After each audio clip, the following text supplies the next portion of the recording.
Hello everyone, welcome to logical education. I am Raksha Raghuvanshi और इस lecture में हम पॉइजन पिल डिफेंस स्ट्रेटजी के बारे में डिस्कस करेंगे। ये स्ट्रेटजी आजकल काफ़ी ज़्यादा न्यूज़ में है क्योंकि रिसेंटली एलन मस्क ने ऑफर किया है ट्विटर को परचेज करने का, एक्वायर करने का ऑफर किया है। तो अब बोर्ड ऑफ मेंबर्स ने ये स्ट्रेटजी, ये डिफेंस स्ट्रेटजी अप्लाई की है यहाँ पे। तो ये स्ट्रेटजी है क्या, इसके बारे में हम इस लेक्चर में डिस्कस करेंगे। ये काफ़ी इंपॉर्टेंट हो जाता है क्योंकि काफ़ी ज़्यादा न्यूज़ में आजकल चल रहा है, तो इसके बारे में आपको जानना इंपॉर्टेंट हो जाता है। आप किसी भी एग्जाम की प्रिपरेशन कर रहे हैं लाइक एसएससी यूपीएससी, तो आपको इस स्ट्रेटजी के बारे में पता होना चाहिए। तो चलिए स्टार्ट करते हैं। वीडियो पसंद आए तो इसको लाइक कर दीजिएगा। चैनल को सब्सक्राइब नहीं किया तो सबसे पहले इसको सब्सक्राइब कर लें, जिससे नेक्स्ट वीडियोस की अपडेट्स आपको मिल जाए। चलिए बात करते हैं इस जो पॉइजन पिल डिफेंस स्ट्रेटजी है, इसके पीछे बैकग्राउंड क्या है, हम इसको क्यों डिस्कस कर रहे हैं। तो 15 अप्रैल को एलन मस्क ने ऑफर दिया था कि वो ट्विटर को एक्वायर करना चाहते हैं। ठीक है, क्या करना चाहते हैं, ट्विटर को बाय करना चाहते हैं for more than $43 billion. $43 billion मतलब जिसकी जितना ट्विटर की अभी वैल्यू है उससे ज्यादा पैसे देके, इससे ज्यादा पैसे देके वो इसको खरीदना चाहते हैं। अभी ट्विटर क्या है, पब्लिक कंपनी है। ये बोल रहे हैं कि इसको प्राइवेट कर दो और मुझे दे दो, मैं इसको एक्वायर कर लूंगा। इसमें एलन मस्क के शेयर्स काफी ज्यादा हैं, तो अब ये चाहते हैं कि आप मुझे दे दो, मैं इसको एक्वायर कर लूंगा, पूरे के पूरे शेयर मैं ही खरीद लेता हूँ और ये कंपनी मेरी हो गई।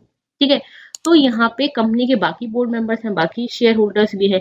तो वो जो बाकी बोर्ड मेंबर्स वगैरह हैं, उन्होंने इस कंपनी को बचाने के लिए, ये एलन मस्क के हाथ में ना जाए, ये काम करने के लिए इन्होंने क्या किया है, एक डिफेंस स्ट्रेटजी यूज की है, एक कॉर्पोरेट टूल यूज किया है जिसका नाम है पॉइजन पिल। ठीक है, इसको पॉइजन पिल के नाम से भी जानते हैं। नाम से ही समझ आ रहा होगा, एक ऐसी टेबलेट खा लो जो पॉइजन वाली है, मतलब एक आपको टेबलेट ऐसी दी जा रही है जो जहर से भरी हुई है। तो मतलब कि जो एलन मस्क है उनको ये चीज अच्छी ना लगे, ठीक है, उनको एक जहर की गोली दी जा रही है उस तरह से, लेकिन एक्चुअल में उनको टेबलेट नहीं दी जा रही है। ये एक कॉर्पोरेट टूल है जिसको पॉइजन पिल के नाम से जानते हैं। ठीक है, तो होता क्या है बेसिकली, ये पॉइजन पिल कितने टाइप का होता है। ऑफिशियली इसको जाना जाता है share holders right plan, share holder rights plan, share holder के राइट्स। ठीक है, शेयर होल्डर्स का राइट, ठीक है, इस नाम से जाना जाता है शेयर होल्डर राइट्स प्लान। ठीक है, शेयर होल्डर के क्या क्या राइट्स है। ठीक है, तो बेसिकली शेयर्स की वैल्यू पर ही ये सारी चीजें डिपेंड कर रही है। ठीक है, तो अब हम इसके बारे में जानेंगे। ये एक डिफेंसिव स्ट्रेटेजी है जो फैमिलियर होती है बोर्ड रूम्स के लिए। ठीक है, लेकिन यहाँ पे बाकी इन्वेस्टर्स हैं जो एवरीडे इन्वेस्ट करते हैं, शेयर्स हम किसी भी कंपनी की खरीदते हैं, बेचते हैं, उनके लिए उतनी ये फैमिलियर नहीं होती, लेस फैमिलियर होती है एवरीडे इन्वेस्टर्स के लिए।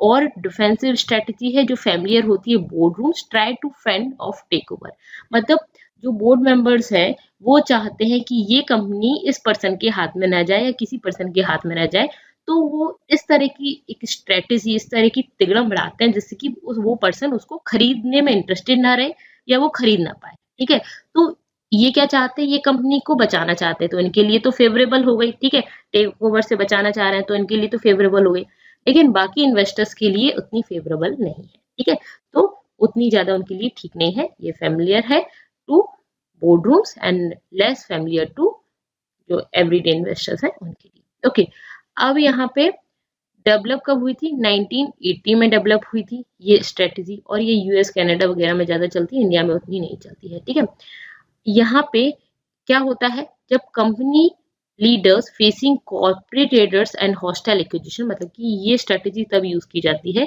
जब कंपनी के जो लीडर्स हैं, जो बोर्ड मेंबर्स वगैरह हैं, जिनके पास ज्यादा शेयर्स हैं, जिनके पास डिसीजन लेने की पावर होती है, वो इस तरह की प्रॉब्लम फेस करते हैं कि उनकी कंपनी को कोई एक्वायर करना चाह रहा है, उनकी कंपनी या सबकी कंपनी मिला के हो गई। ठीक है, पब्लिक कंपनी है तो उसमें पब्लिक के शेयर्स वगैरह भी है, तो उस कंपनी को दूसरे के हाथों में जाने से बचाने के लिए ये स्ट्रेटजी यूज की जाती है। Try to defend their business from being acquired, वो अपने बिजनेस को एक्वायर होने से बचाते हैं बाय अनदर एंटरप्राइज पर्सन और ग्रुप, मतलब एक पर्सन भी खरीद सकता है, ठीक है, ग्रुप ऑफ पीपल भी खरीद सकते हैं, तो उससे हाथ में जाने से ये बचाने की कोशिश की जाती है। ठीक है, इस स्ट्रेटजी में क्या होता है, strategy gives share holders the right to buy more shares at a discount.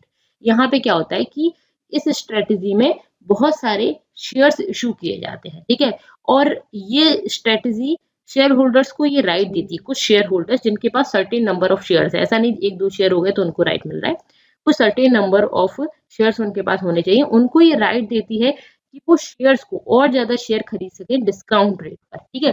ये परमिशन जो एक्वायर करना चाह रहा है उसको नहीं है। यहाँ पे ये जो स्ट्रेटेजी है उसमें शेयर होल्डर्स, अब जो जैसे एलन मस्क यहाँ पे कंपनी को परचेज करना चाह रहे हैं तो उनके पास भी शेयर है, ठीक है, तो वो भी एक शेयर होल्डर है, तो क्या उनको भी डिस्काउंट रेट पे शेयर्स मिल जाएंगे? नहीं, उनके अलावा बाकी जो शेयर होल्डर्स है ना उनको मिल जाएंगे। एलन मस्क को नहीं मिलेंगे क्योंकि वो तो कंपनी को एक्वायर ही करना चाहते हैं। अगर उनको ही मिल गए तो उनका पूरे खरीद लेंगे, फिर तो कंपनी उनके हाथ में चली जाएगी। तो उनको छोड़ के बाकी लोगों को डिस्काउंट रेट पर शेयर मिल जाएंगे, ठीक है।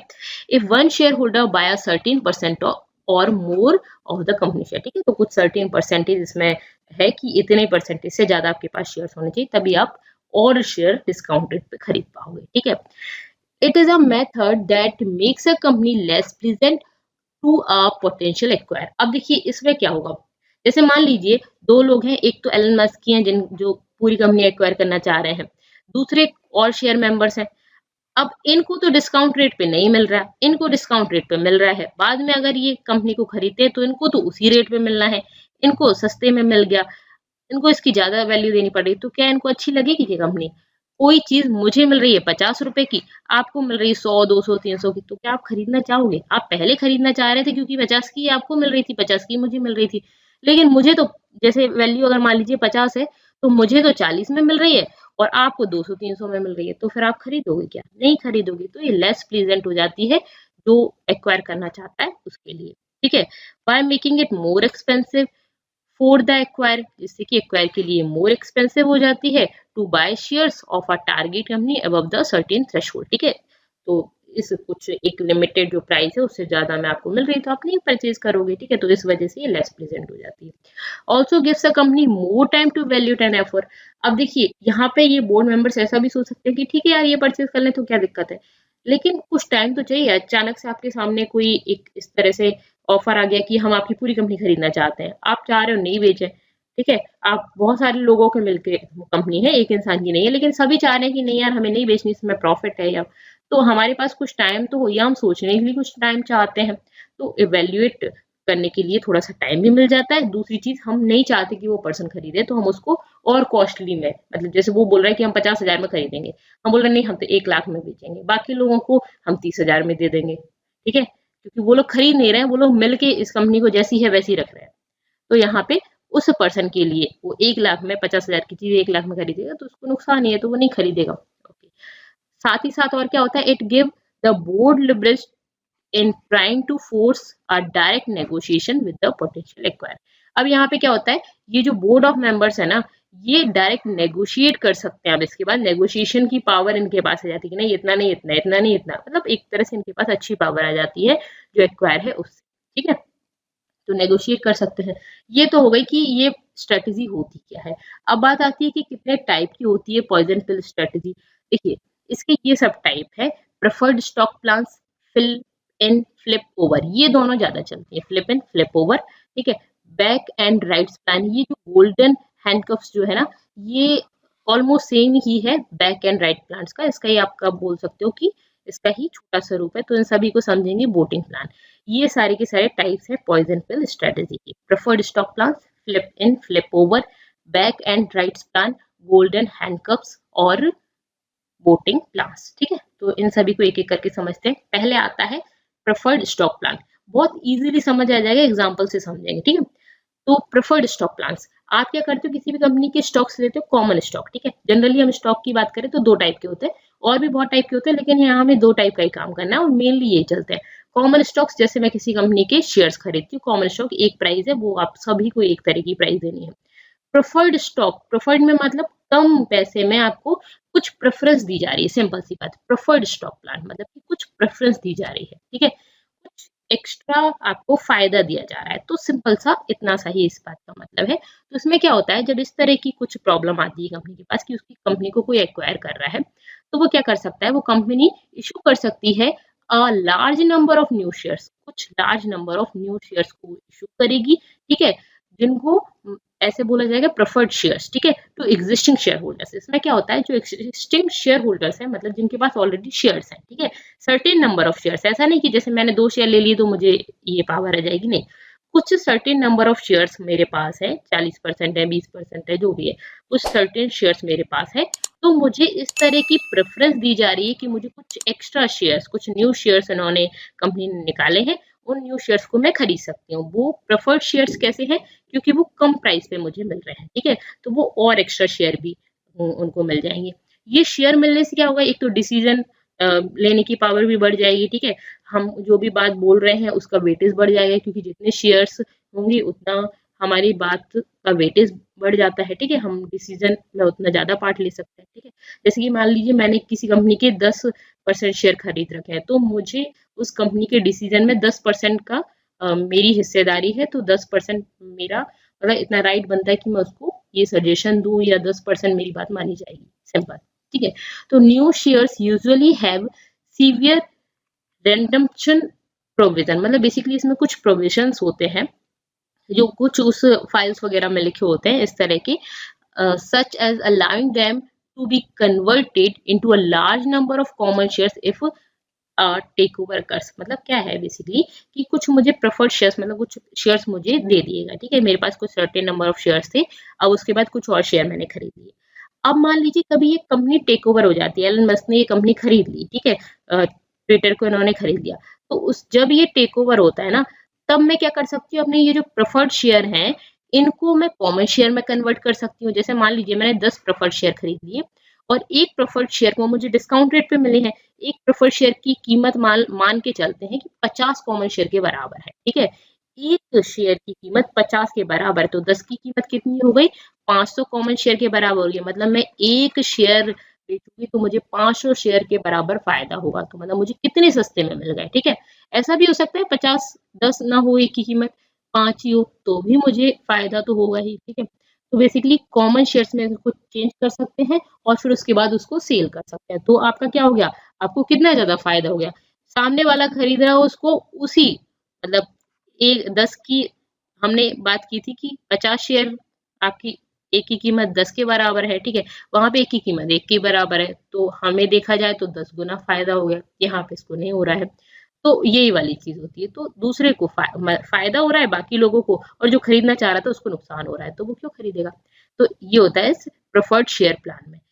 This immediately dilute the percentage of the target owned by acquire, ठीक है, तो उसको कम कर देता है, मतलब परसेंटेज कम कर देता है, and makes it more expensive to acquire 50% of the target stock. तो वही वाली बात हुई, कितना भी परसेंट हो सकता है, तो उसके इंटरेस्ट को कम कर देगा, उसके प्रॉफिट को कम कर देगा, और उसका परसेंटेज कम हो जाएगा, उसकी डिसीजन मेकिंग पावर कम हो जाएगी, क्योंकि आपने शेयर्स ज्यादा खरीद लिए, ठीक है। ओके, क्लियर है, ठीक है। उसके बाद दूसरी स्ट्रेटेजी हो गई फ्लिप इन। फ्लिप इन में क्या होता है, फ्लिप इन और फ्लिप आउट दो है, ठीक है, फ्लिप इन फ्लिप ओवर, सॉरी, फ्लिप इन ये होती है एक्वायर करने से पहले, फ्लिप ओवर होती है एक्वायर करने के बाद, ठीक है। कंपनी के एक्वायर होने से पहले फ्लिप इन स्ट्रेटेजी काम करती है, फ्लिप ओवर करती है कंपनी के एक्वायर होने के बाद। अब यहाँ पे आपने कुछ शेयर्स खरीद लिए थे, ठीक है, कुछ प्रेफर्ड शेयर्स खरीद लिए, ठीक है। यहाँ पे क्या होता है, फ्लिप इन में परमिट होता है शेयर होल्डर्स के पास एक्वायर को छोड़कर, सभी में एक्वायर को छोड़कर, एक्वायर को तो देंगे तो दिक्कत ही हो जाएगी, तो शेयर होल्डर्स के पास ये परमिट होता है to purchase additional share at a discount. वही प्रेफर्ड शेयर वाला जो चीज है उसी तरह से एडिशनल शेयर्स को वो खरीद सकते हैं डिस्काउंट रेट पर।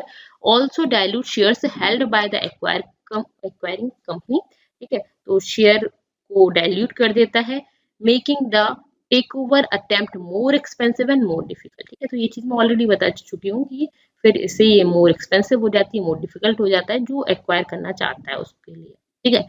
फ्लिप ओवर में क्या होता है कि जब आपने कंपनी को परचेज कर लिया, किसी पर्सन ने परचेज कर लिया आपकी कंपनी को, तो फिर यहाँ पे स्टेक होल्डर्स जो है, स्टॉक होल्डर्स जो है, उनके पास क्या राइट होता है, उनके पास राइट होता है कि to purchase the acquire shares, इनके पास राइट होता है कि जो एक्वायर है उसके शेयर्स को परचेज कर सके। मतलब इसकी नोटबुक में लिखा हुआ है कि देखो आप कंपनी को ले लो, कोई दिक्कत नहीं है, आपने 100% शेयर्स खरीद लिए, अब लेकिन जो आपने 100% शेयर खरीदे हैं उसमें से आपको कुछ शेयर्स इन शेयर होल्डर्स को देने पड़ेंगे, ठीक है, हमें भी कुछ शेयर देने पड़ेंगे, हमारा भी हिस्सा रहेगा, ऐसा नहीं कि तुमने पूरी कंपनी खरीद ली तो तुम्हारा ही हो गया सब कुछ, ठीक है, after the merger of the discounted rate. ठीक है, तो बेसिकली आप क्या करोगे कि आप मर्ज मतलब आपने कंपनी खरीद ली, उसके बाद आपको हमें उसी डिस्काउंटेड रेट पे देना पड़ेगा, भले ही आपने कितनी भी रेट पे खरीदा हो। आपने महंगा खरीदा और हमें सस्ते देना पड़ेगा, तो सामने वाले को क्या लगेगा कि यार मैं ऐसा क्यों करूं कि मैं पहले बहुत महंगा खरीदूं फिर बाद में सस्ता सस्ता इनको दूं। ठीक है, तो ये एक डिफेंसिव स्ट्रेटेजी है जिससे कि कंपनी को बचाया जा सकता है। उसके बाद नेक्स्ट आता है back and rights plan. Back and rights plan, इसमें क्या होता है, company purchase the stocks of share holders. इसमें क्या करती है कंपनी, पूरे के पूरे जितने भी शेयर होल्डर्स हैं, ठीक है, पूरे के पूरे शेयर होल्डर्स के स्टॉक्स को परचेज कर लेती है। अब ऑलरेडी घाटे में कंपनी, बाकी शेयर होल्डर्स के भी जितने भी शेयर्स हैं वो सब भी परचेज कर लेगी, तो घाटे में और घाटे में चली जाएगी। यहाँ पे क्या होता है, जैसे कि हम हमारे जो भी शेयर्स हैं उनको सबको कंपनी ले ले, ठीक है, हमने जो शेयर खरीद रखे हैं, लोगों ने जो शेयर खरीद रखे सारे के सारे कंपनी ले ले, तो कंपनी को तो नुकसान ही होगा ना, इतना पैसा कहाँ से लाएगी। ठीक है, तो सारे शेयर्स अगर वो खुद परचेज कर लेती है तो ये परचेज भी किस प्राइस पे करती है, हायर प्राइस पे करती है। ऑब्वियसली अगर हायर प्राइस पे नहीं करेगी तो हम क्यों देंगे। ठीक है, जब ज्यादा प्राइस पे करेगी तभी तो हम अपने शेयर्स देंगे। तो एक्वायर के तो नहीं करती है, बाकी सबके जो शेयर्स हैं उनको हायर प्राइस पर ये कंपनी परचेज कर लेती है। अब इससे ये कंपनी की वैल्यूएशन कम हो जाएगी, कंपनी घाटे में, या आप बोल सकते हो उस पर और ज्यादा लोन आ जाएगा। ठीक है, on back end prices, back end prices basically higher prices होती है मार्केट प्राइस से। तो ज्यादा में उसने खरीद लिए, सारे के सारे शेयर्स उसने खुद ही खरीद लिए। ठीक है, सब शेयर्स उसी कंपनी के हो गए, हायर प्राइस में उसने ले लिए।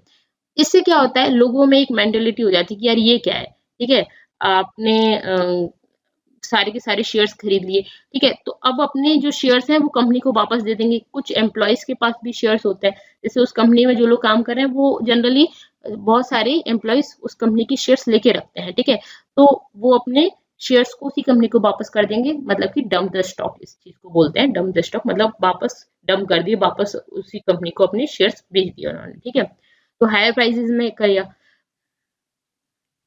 ओके, यहाँ तक क्लियर है। अब इसमें में हैंड कप्स जो है, इसमें क्या होता है बेसिकली, ये इसी के अंदर ही आप मान सकते हो कि यहाँ पे इन्होंने क्या किया कि ज्यादा प्राइस में, मार्केट से ज्यादा प्राइस में इन्होंने शेयर्स ले लिए। ठीक है, तो एम्प्लॉयज ने शेयर दे दिए।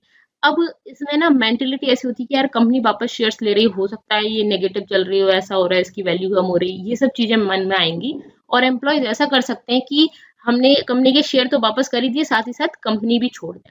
एक्सपीरियंस्ड एम्प्लॉयज, ठीक है, ऐसा नहीं होता हर किसी को उस कंपनी के शेयर दिए जाए। जो अच्छे अच्छे एम्प्लॉयज होते हैं उनके पास तो शेयर्स अच्छे खासे होते हैं, बाकी नॉर्मली कोई भी ले सकता है। ठीक है, पब्लिक कंपनी है तो कोई भी शेयर ले सकता है। तो एम्प्लॉयज के पास अच्छे खासे नंबर ऑफ शेयर्स होते हैं, तो वो उस कंपनी को छोड़ दें। ठीक है, और छोड़ने के साथ साथ मतलब अपने स्टॉक्स जैसे बेचे वैसे ही उन्होंने कंपनी को छोड़ दिया। तो यहाँ पर क्या होता है कि उन्हें दूसरे लोग हायर करने पड़ेंगे, दूसरे लोग हायर करने पड़ेंगे, या तो उनको प्राइस मतलब उनकी सैलरी ज्यादा देनी पड़ेगी, या फिर ऐसा भी हो सकता है कि वो उतने टैलेंटेड ना हो। तो यहाँ पे क्या हो जाएगा कि बहुत सारे एम्प्लॉय जो ऑलरेडी इतने सालों से काम कर रहे थे वो उस कंपनी को छोड़ के चले गए, उनको दूसरे लोग हायर करने पड़ेंगे जो इतने टैलेंटेड ना हो। इससे क्या हो जाएगा, कंपनी की मार्केट वैल्यू कम हो जाएगी, रेपुटेशन कम हो जाएगी। अब कंपनी की मार्केट वैल्यू और रेपुटेशन ही कम हो गई है तो फिर कंपनी लेने का क्या फायदा। ठीक है, तो ये चीज हो जाती है। उसके बाद नेक्स्ट और लास्ट जो स्ट्रेटेजी का टाइप है वो है वोटिंग प्लान। यहाँ पे क्या होता है, कंपनी इशू करती है कुछ प्रेफर्ड स्टॉक्स। ठीक है, प्रेफर्ड स्टॉक तो आपको समझ ही आ गया। ये preferred stock with superior voting rights to the current share holders, ठीक है, एक्सेप्ट द बिडर। ठीक है, तो बिडर को तो ये परमिशन नहीं है, ये तो मैंने आपको पहले ही बता दी कि बिडर को छोड़ के बाकी सबके लिए ये फैसिलिटीज मिलती हैं। ठीक है, तो करंट शेयर होल्डर्स को सुपीरियर वोटिंग पावर आ जाती है। अब देखिए, जो पर्सन खरीद रहा है, पूरी की पूरी कंपनी को खरीदना चाह रहा है, अभी तक उसकी वोटिंग पावर अच्छी खासी थी, लेकिन अब इनके पास और ज्यादा स्टॉक्स आ गए और इनकी वोटिंग पावर बढ़ गई। ये बोल रही है यार मैं इतना पैसा दूं, उसके बाद भी मेरी वोटिंग पावर कुछ नहीं है, मेरी थोड़ी सी भी नहीं चलती, लेकिन इनकी खूब चलती है, कम प्राइस पे इन्होंने स्टॉक्स ले ली और इनकी चल भी रही है, तो मैं क्यों खरीदूं।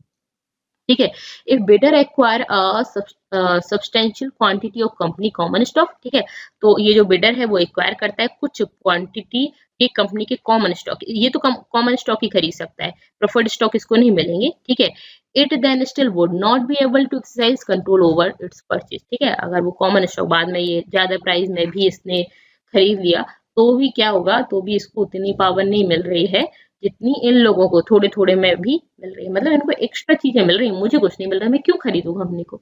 तो ये यहाँ पे दिक्कत आ जाएगी, तो ये लेस अट्रैक्टिव हो जाती है एक्वायर के लिए। ठीक है, तो बेसिकली ये हमने सारे टाइप्स की स्ट्रेटेजीज में, जो पॉइजन पिल डिफेंस स्ट्रेटेजी है उसमें जितने भी टाइप थे वो हम डिस्कस किए। आपको कैसा लगा मुझे जरूर बताइएगा। इसकी पीपीटी आप चाहते हैं तो टेलीग्राम चैनल को ज्वाइन कर सकते हैं। इसके अलावा इंस्टा फेसबुक पर भी आप मुझसे जुड़ सकते हैं। यहाँ पे इस वीडियो के लिए इतना ही। आपको कैसा लगा ये कमेंट करके बताना ना भूलें। जो भी आपके क्वेश्चंस हैं वो भी आप पूछ सकते हैं, जो भी क्वेरीज हैं वो आप मुझे बता सकते हैं कमेंट करके। That's all for this lecture. Thank you so much for